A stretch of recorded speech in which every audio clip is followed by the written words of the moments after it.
Hi, we're backstage at the 30 years anniversary festival of Folter Records, and I'm standing next to Honza from Panychida from Czech Republic. Honza, thank you. You already played this night. It was a very cool gig. Really enjoyed it. You've been the founding member of Panychida. Not really a founding, but I'm from the very beginning there, just shortly after the beginning. Okay, so introduce us to Panychida to anyone who doesn't know the band. Well, we played for like almost 20 years, I think now. What to say? The other guys, they founded the band, and I joined them a little bit later when I moved to Pilsen, and yeah, we just started to move things on a little bit, and we got in touch with York. He released our first two albums, then we had a short break with him, and we released, I think, two other albums with some other labels, and then we got back in touch. Then we got in touch back with him, and we released this latest album again with Folter Records.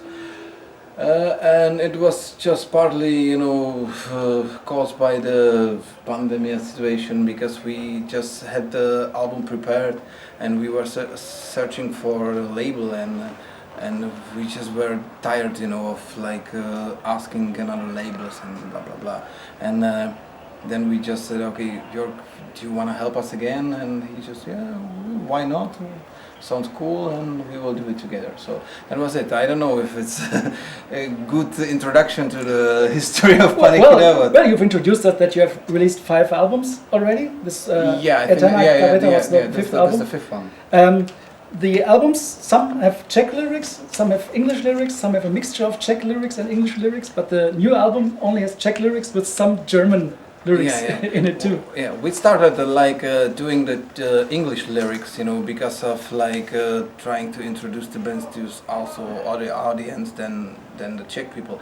But the new album is a bit different, different approach to everything, because it was based on the concept of the Šumava Mountains, that in German is Böhmerwald, and Bohemian Forest in English. Bohemian Forest in English, yeah. And we just thought that it would be a nonsense, to do it in English, because it's Czech and German, and we wanted to get those languages, onto the album, and to be like a bit more authentic, So that's why we choose Czech in the first place, and we also wanted to get there some German, but we don't German speakers, just a little bit, ein bisschen. And that's why we just use the German for some introductions, in between the songs and stuff like that, But we wanted to describe the territory which the album was about, in an authentic way. So that's why we choose to write it in Czech and to use a little bit of German. One song is called, and I have to read it because it's so long and it's so difficult even in Czech lyrics. It's called Válečná běžnění připravující krajinu šumavskou o její syny a uvádějící svár místní lid. Do you want me to translate it? Yeah, it would be nice. I'm not really sure if I can do that at the moment for you, but yeah, but this. Tell us what the song is about. The song is about the war times, and what the war times brought to the region of Šumava Mountains, and it's about how the people who lived there, how they could probably, felt, about the situation, of the war, times, This is what it's all about, and the long, name of the song is maybe a little bit inspired by the Masters Hammer songs, but not really, I was not even thinking about it, when writing the lyrics, but I was just, feeling like, okay, this is, it's okay, name for that song, so let's use it, and yeah, that's it, I don't know what else to say. Your new album is called Gabreta Aeterna, and it's all about the Šumava region. What's so special about the Šumava region or the Šumava Mountains that you write a whole album about it? Yeah, because I was traveling there for a couple of years. I've been traveling there for many years now, and I just love that place. And when I was studying actually cultural anthropology, and I was finding different pieces of this subject that I was studying. I was finding it in between those hills and mountains, and I say, okay, that makes sense to use it somehow, and then I just somehow by the years, and I was just somehow brought this concept to life, and the other guys, they were okay with it because they also liked the region, but they never were thinking of it like in this kind of way.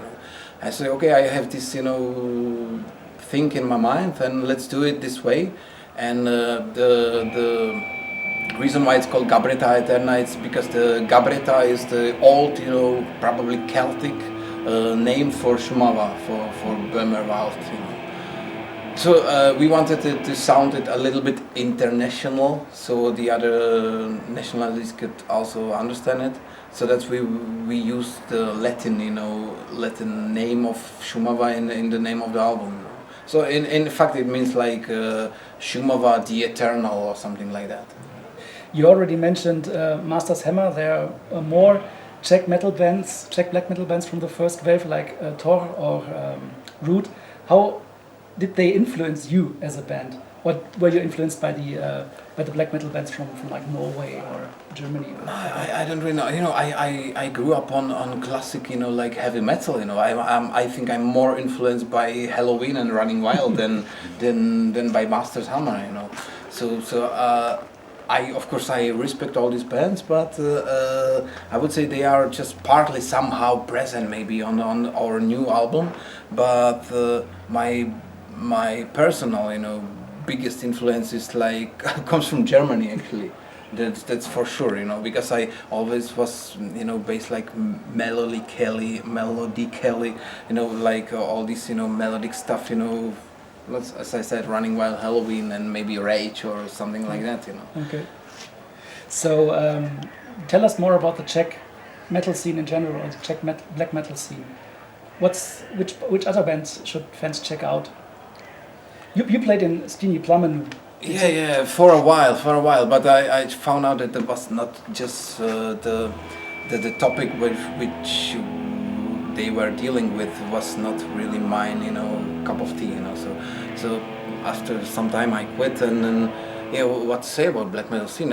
We have some really strong bands, and nowadays we have Cool of Fire, we have Inferno, we have lots of bands that are internationally very, very huge, and in the black metal scene. So, and we cannot even compare with them, But I think our approach is a bit different, because we still have this focus on the melodic side of the music, and they go maybe more like thematically, somewhere, but we go more like musically somewhere. I don't know if it's the best description, but this is how I feel it, We always, were like the old guys not really old guys, but we were inspired by the old guys from the 80s maybe, and I'm not really sure if these bands are of the same way, they maybe have some little bit different sources, but I never considered Panychida being a black metal band, we are always like mixing a bit,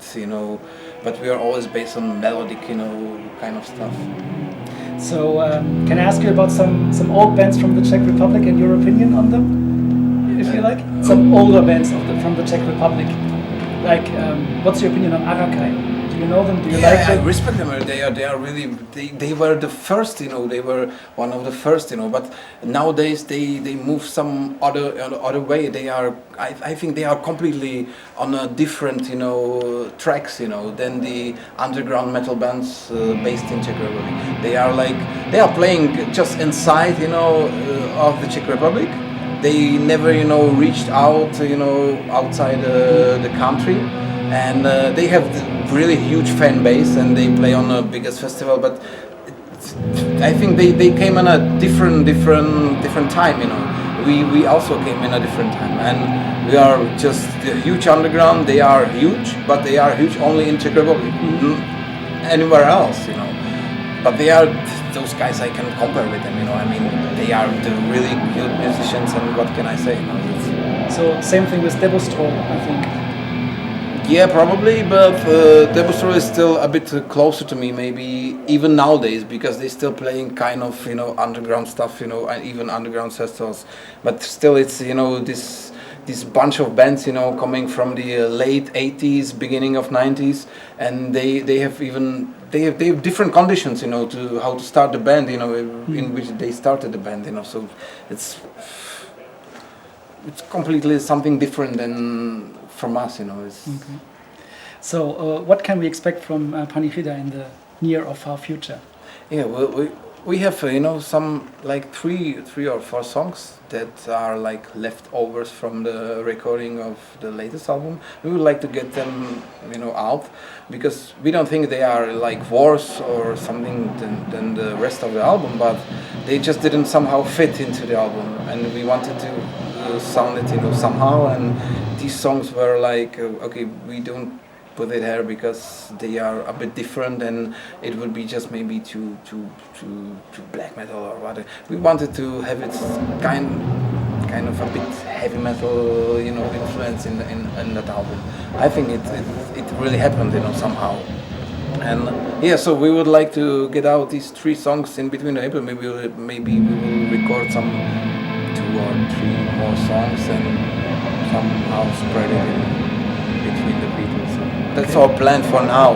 But what can you plan now, you know, in these, you know, situations which is just now happening, you know, occurring, and it's difficult to plan, you know. Yeah. So we can only suggest listening to Gabreta Aeterna, listen to the new album, drink some Pilsenski Prastroj, I think. For sure. For sure. And when you come to Pilsen or Czech Republic, check out if Panychida is playing anywhere near. Have a beer with them, say hi, buy their stuff, and enjoy. Thank you.